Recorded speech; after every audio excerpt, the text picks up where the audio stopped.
ازيكم؟ من ألذ العصاير اللي بحبها في رمضان هو الكركديه. حاجة كده بعد الصيام تظبط بقى دماغنا كده، وجميل ومسكر وحلو قوي. تعالوا نشوف هنعمله ازاي. اول حاجة معايا كوبايتين من السكر بالاكواب المعيارية، هضيف عليهم كوباية من الكركديه. انا بحب طبعا اغسله، وبعدين بضيف عليها لتر من المية. ده كده بالنسبة لي مركز الكركديه. هرفعه على النار لحد ما يغلي كويس جدا زي ما انتم شايفين ما شاء الله لونه بقى غامق ومركز وحلو جدا. طبعا نقدر قبل ما واحنا جايين نغليه ممكن نحط قطعه صغيره كده من تمر الهندي لو انتوا حابين، لكن انا ما ضفتش، انا عملت كركديه بس. هنا بقى صفيته وبقى معايا مركز الكركديه. مركز الكركديه ده بضيف عليه 2 لتر ميه.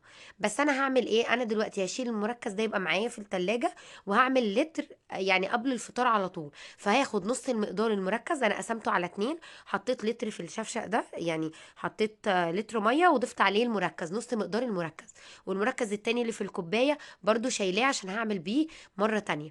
وبكده هتشربوا أحلى وألذ عصير. كل سنة وانتم طيبين، وألف هنا وشفا على قلوبكم. باي باي.